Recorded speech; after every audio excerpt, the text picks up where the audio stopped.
Most parents make the same mistake when their grown children start to ignore them or speak to them without respect. They do one of two things. They explode. After everything I've done for you, and the anger pushes the child even further away. Or they retreat into a wounded silence, hoping the child will somehow notice the hurt and change on their own. And the child never does, because they can't see silence. Both reactions fail. Both leave the parent feeling smaller, sadder, and more invisible than before. But there is a third way, the way the wisest parents I've ever known use, and it doesn't come from anger, and it doesn't come from begging. It comes from a place of quiet strength and self-respect. When their children dismiss them, these parents don't get emotional and they don't lecture. They say just a few calm, clear words. And something remarkable happens. The child who was distracted becomes attentive. The one who barely called starts checking in. The whole relationship shifts quietly from being taken for granted to being respected. Today I'm going to give you those words, the exact things to say when your adult children ignore you, dismiss you, or speak to you in a way that no one who loves you should. But I want to be clear from the very start about what this is and what it isn't. This is not about manipulation. It's not a trick to make your children obey you, and it's not about winning some battle against the people you love most. It's the opposite. It's about restoring something that got quietly lost, your own dignity, your own sense of worth, and through that, a relationship built on real respect instead of one where you've slowly become an afterthought. Let me tell you about a woman I'll call Dorothy, because her story is one I've seen lived out in 1,000 variations by good and loving parents everywhere. Dorothy was in her early 70s, and for months she had been feeling invisible in her own family. When she called her son, a grown man in his 40s with a family of his own, he'd answer with that distracted, hurried tone. "Yeah, Mom, what's up?" As though she were interrupting something far more important than she could ever be. At family dinners, when Dorothy tried to join the conversation, he'd glance at his phone or simply change the subject, as if her words were background noise. And Dorothy did what so many parents do. She swallowed it. She told herself he was busy, he was stressed, he didn't mean anything by it. She made excuses for him, and she stayed quiet, and she felt herself shrinking a little more every time. The breaking point came on an ordinary afternoon. Dorothy had spent hours cooking her son's favorite meal. During dinner, she tried to bring up something that had been weighing on her. A neighbor had fallen and hurt herself badly, and it had gotten Dorothy thinking about her own age, her own future, things she needed to talk about. She barely got the words out before her son cut her off. "Mom, can we not do the whole aging thing right now? It's depressing." And then he turned to his wife and started talking about their vacation plans, as though Dorothy weren't even sitting at the table she had set, eating the meal she had made. That night, she couldn't sleep. It wasn't just the dismissal. It was the way he had treated her words, her real, frightened, important words, like meaningless noise to be waved away. Now, let me ask you something and be honest with yourself. Have you felt this? That sense that your own children have started to see you as a piece of furniture in their lives, there, familiar, but not really requiring their attention. You raised them. You sacrificed for them in ways they will not fully understand until they're older than you are now. And yet when you try to connect, you're met with impatience or distraction or that gentle, awful dismissal that says, without saying it, you don't quite matter the way you used to. If you felt that, I want you to hear something clearly.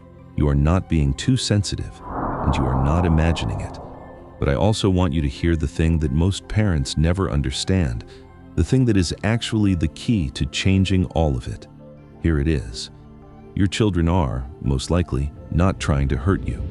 In many cases, they've simply fallen into a pattern, a habit of taking you for granted, that grew unnoticed over years. And here's the hard part, the part that's difficult to hear but that puts the power back in your hands. They fell into that pattern partly because you let them. Not out of any fault of yours, out of love, out of not wanting conflict, out of a lifetime of putting them first. But every time you swallowed the hurt, every time you accepted the dismissive tone without a word, you were quietly teaching them that this was acceptable. Children, even grown children, treat you to a large degree the way you have taught them to treat you. And that is not a condemnation. It is the best news I can give you. Because it means the thing that feels utterly out of your control is, in fact, something you have far more power over than you ever realized. And I want to help you understand why your children fell into this, because understanding it will free you from a lot of pain and from the trap of blaming yourself too harshly. When your children were young, you were the center of their world, the one they looked up to, depended on, needed for everything. But somewhere along the way, they grew up, and the current of life pulled their attention outward to their own careers, their own children, their own endless list of pressures. That's natural. That's supposed to happen. But somewhere in that shift, many grown children start to unconsciously file their parent under handled, a fixed, permanent presence who will always be there, who doesn't need tending, who can be safely put last because they'll never actually leave. It's not cruelty. It's a kind of blindness that comes from taking a constant thing for granted, the way you take for granted the ground you walk on. They've stopped seeing you, not because you stopped mattering, but because you became so reliably present that you faded into the background of their busy lives. And the more you've quietly accepted that fading, the more you've made yourself small and undemanding so as not to be a bother, the more completely you've disappeared into that background. This is why speaking up works. It doesn't create respect out of nothing. It makes you visible again. It reminds them, gently but unmistakably, that you are a real, present, feeling person, not a fixed feature of the landscape, but someone standing right in front of them, worthy of being seen. Most children, once truly reminded, are ashamed they ever forgot. The reminder is a gift to them as much as to you. Dorothy learned this from a friend, a woman about her own age whose grown children, Dorothy had always noticed, treated their mother with a warmth and respect that Dorothy quietly envied. One day, Dorothy finally asked her, "How? How do you get your children to actually listen, to actually respect you? Mine act like I'm invisible unless they need something." And her friend set down her cup and said something Dorothy never forgot. "Your children will treat you exactly how you teach them to treat you." When my son started dismissing me, I learned to set boundaries with just a few words. No anger, no lectures, just clear, calm boundaries, and then I'd wait. Dorothy's friend explained the whole approach, and it was unlike anything Dorothy had tried before. When her son would interrupt her or dismiss what she was saying, she wouldn't snap, and she wouldn't go silent and wounded. She would look him calmly in the eye and say simply, "The way you're speaking to me right now feels disrespectful. I'd like you to try that again." And then, this was the crucial part, she would stop. No explaining, no justifying, no softening it with nervous chatter to fill the silence. She would just wait calmly for him to respond. Dorothy asked, "That's it? That's all you say?" And her friend nodded. "That's it. The power isn't in a long speech. It's in the calm and in the silence afterward. The silence makes them think. A lecture just gives them something to argue with. A calm boundary followed by quiet gives them nothing to fight, only their own behavior to look at." Dorothy asked the question I imagine some of you are asking right now. But what if he gets angry? What if he pulls away? And her friend's answer was the wisest thing in the whole conversation. She said, "That happened to me once. My son said, 'Fine, if you're going to be so sensitive, I'll just talk to you less.' And I told him calmly, 'That's your choice. But when we do talk, I expect to be spoken to with respect.'" Dorothy asked, "Weren't you afraid of losing him?" And her friend said quietly, "Dorothy, I was already losing him. He was treating me like a servant he barely tolerated. At least this way, I was losing him while standing up for my own dignity, instead of losing him while I disappeared." Sit with that, because it's the heart of the whole thing. The disrespect you're tolerating is not keeping your child close. It's a slow kind of losing them already, just a version where you also lose yourself in the process. Now, I know what some of you are thinking, because it's the most honest objection there is. That sounds wonderful in theory. But in the actual moment, when my child dismisses me, I don't feel calm and strong. I feel hurt or angry, or I freeze, and the moment passes, and I say nothing. You are absolutely right, and this is the most important practical point in this whole video. When someone you love dismisses you, emotion floods in, and in that flooded state, it is nearly impossible to summon calm, clear words out of nowhere. So you don't summon them out of nowhere, you prepare them in advance. This is the secret the wise parents all share. They decided ahead of time, in a calm moment, exactly what they would say. And then they practiced it, said it aloud, alone, until the words felt natural and came easily. So that when the moment came and the emotion rose, the words were already there, worn smooth and ready, and they didn't have to think through the fog. Preparation is what lets you be calm when calm feels impossible. You're not going to improvise dignity in your hardest moment. You're going to prepare it in your easiest one. So let me give you the exact words, the specific phrases that work, that you can practice until they're yours. Write these down. When your child interrupts you and talks over you, you say calmly, "I'd like to finish my thought. Please let me complete what I was saying." When your child dismisses your opinion, waves away your experience, as if it counts for nothing, you say, "I understand you may see it differently, but I'd appreciate it if you'd engage with what I'm saying, rather than dismiss it." When your child uses that condescending tone, the one people use with a child or someone they pity, you say, "The tone you're using with me right now doesn't feel respectful. Could you please try that again?" And when your child talks around you, as if you're not even in the room, you say, "I'd like to be part of this conversation. My thoughts matter too." That's it, short, calm, clear. And in every single case, after you say it, you wait. You let the silence do its work. You do not rush to fill it, to soften it, to apologize for having asked. You simply, calmly, wait. And I want to prepare you for the two most common responses, so neither one throws you. The first is that they'll get a little defensive and say something like, "That wasn't my intention," or "You're being too sensitive." When that happens, you don't argue about their intentions, because you'll never win an argument about what was inside someone else's head. You simply say, calmly, "I understand it may not have been your intention, but it felt disrespectful to me, and I'd appreciate it if you'd try again." Notice what that does.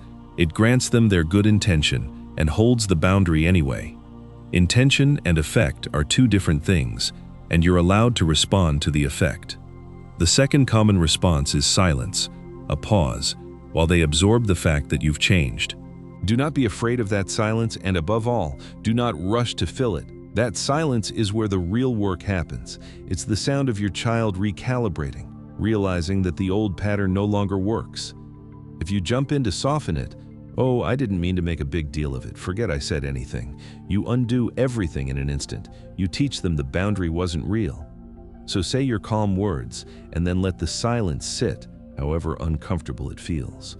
The discomfort is temporary. What it builds is lasting.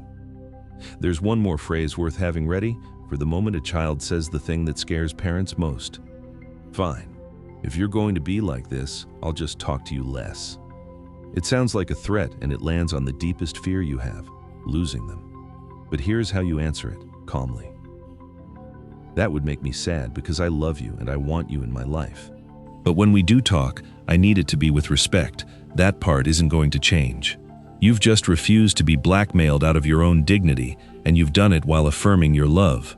Most of the time, the threat evaporates, because it was never really a plan, just a reflex to regain control. And on the rare occasion, a child truly does pull back for a while, remember what Dorothy's friend understood. A relationship that requires your constant self-erasure to survive was already costing you more than it was worth. You are not choosing between your child and your dignity. You are insisting, rightly, on having both. Let me tell you what happened when Dorothy finally used this. It came, as these things do, when her son called to ask her for a favor, to watch his child for the weekend. And when Dorothy said she'd need to check her schedule first, her son said, with that dismissive edge, "What schedule, Mom? It's not like you're that busy. Just say yes or no." The old Dorothy would have either snapped back in hurt or swallowed the insult and said yes. But this Dorothy took a breath and used her prepared words. "The way you just spoke to me feels disrespectful.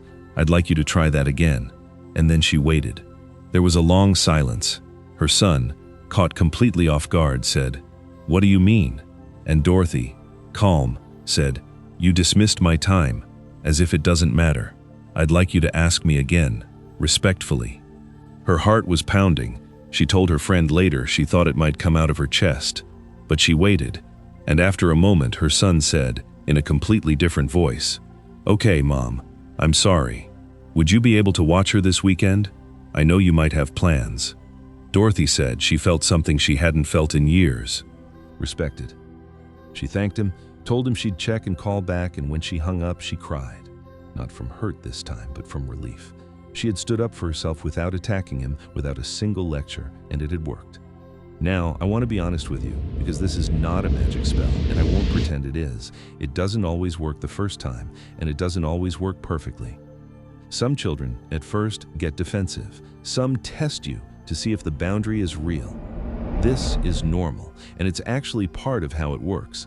Because your children are watching, often without realizing it, to see whether this is a real change or just a one-time flash. So the single most important thing, more important than the perfect words, is consistency. Every time, not once, dramatically, and then back to swallowing it. Every time the disrespect happens, the interruption, the dismissive comment, the condescending tone, you address it calmly, the same way. Because the first time you let it slide again, you teach them the boundary was just a mood, not a standard. But when they see, over weeks, that you consistently, calmly require respectful treatment, they adapt. People almost always do. Not because you forced them, but because you changed what you were willing to accept, and they rose to meet it. And here is something crucial that most parents get backwards. Don't wait for your children to start respecting you before you start respecting yourself. It works the other way around. You respect yourself first, and their respect follows. Part of respecting yourself is something that sounds hard but brings enormous relief. Stop pouring yourself out endlessly to people who dismiss you, and stop staking your whole happiness on their attention. This is not bitterness, and it's not giving up on them. It's filling your own life back up, reconnecting with your own friends, your own interests, your own purpose, so that you are not sitting by the phone, waiting, with your entire sense of worth hanging on whether your child calls. The parent who has a full, rich life of their own is not desperate for scraps of attention. And, strange as it sounds, that is exactly the parent whose children start wanting to be around them more. Desperation quietly pushes people away. Wholeness quietly draws them back. When you stop needing their attention so badly, you often start receiving more of it. Because here's what really happens underneath all of this. When you accept disrespect, you unintentionally teach your child to see you as less than a full person, someone fragile, to be managed, handled, tiptoed around, or dismissed. But when you stand calmly in your own dignity, something shifts in how they see you. Dorothy's son told her months later something that stunned her. He said, "Mom, I actually like talking to you more now. Before you felt like this fragile person I had to handle carefully. Now you feel more solid, more like yourself." Think about that. Her boundaries didn't push him away. They made him respect her and enjoy her more. Because children, even grown ones, feel more secure, not less, when their parent stands on solid ground. Your dignity doesn't threaten the relationship. Your dignity is what makes a real relationship possible. Let me tell you about another parent, a man I'll call Robert, because his story shows a different shape of the same problem.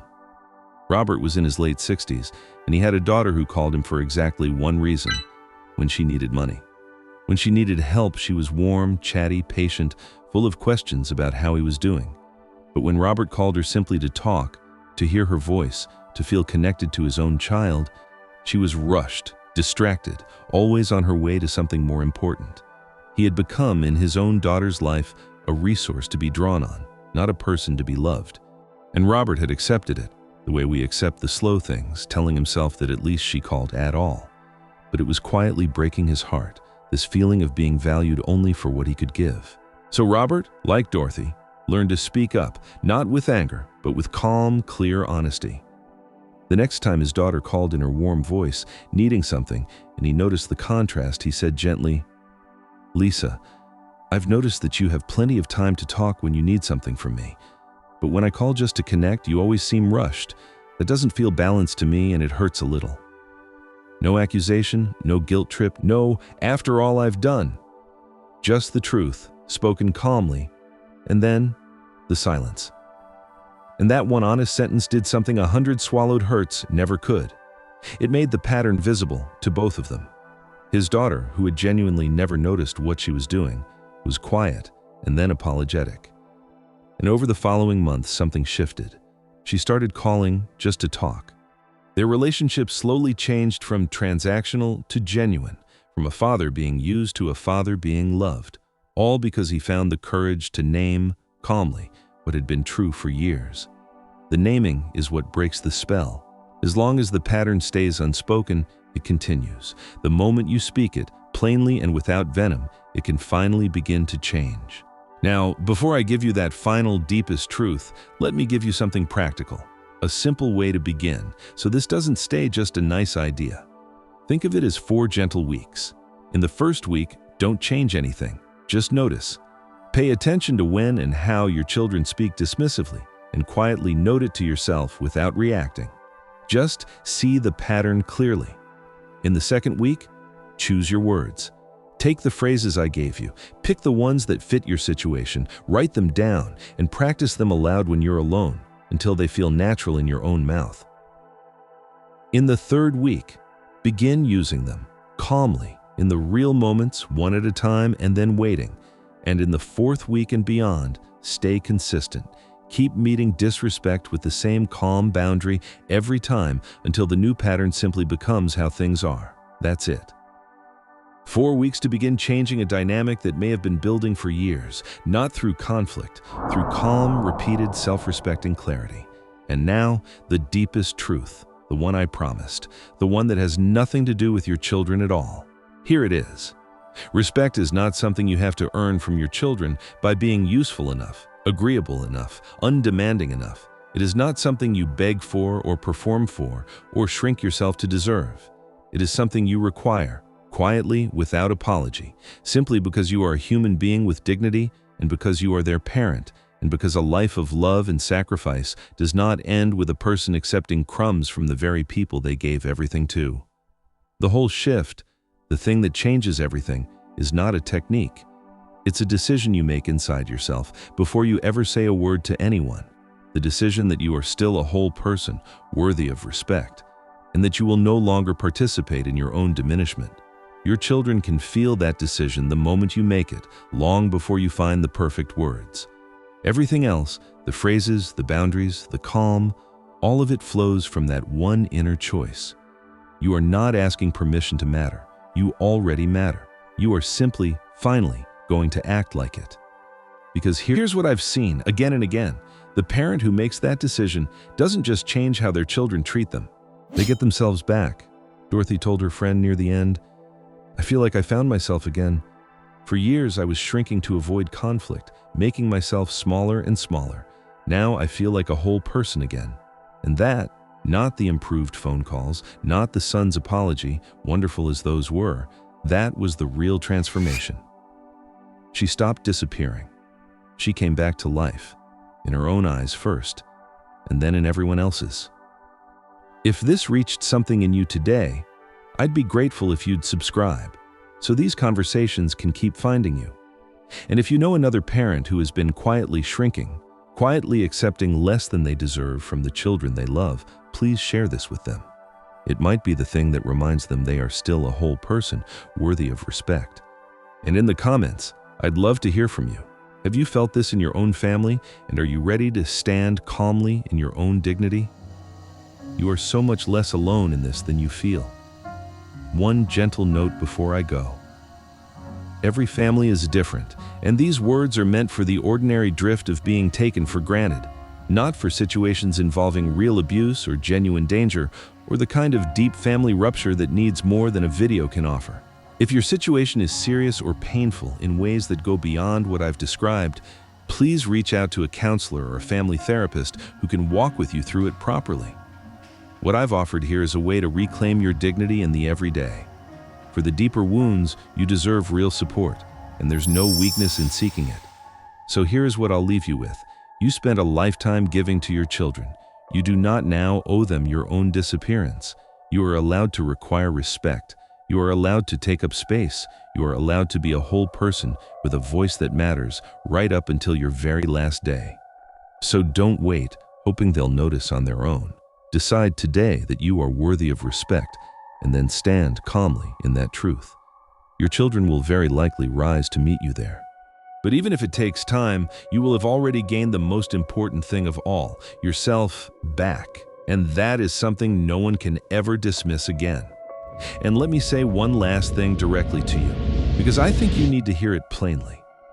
The love you gave your children was real, and it mattered, and nothing about setting a boundary erases a single moment of it. You are not becoming cold. You are not turning your back on them. You are simply, finally, extending to yourself a fraction of the care you have spent a lifetime pouring into everyone else.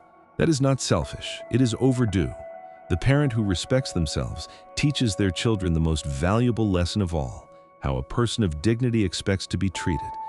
And that is a gift that will outlast you, passed down to how they one day treat their own children and how those children one day treat them. So when you stand up calmly for your own worth, you are not just changing your own life. You are quietly mending something for generations. Start today. You are worthy of it, and you always were.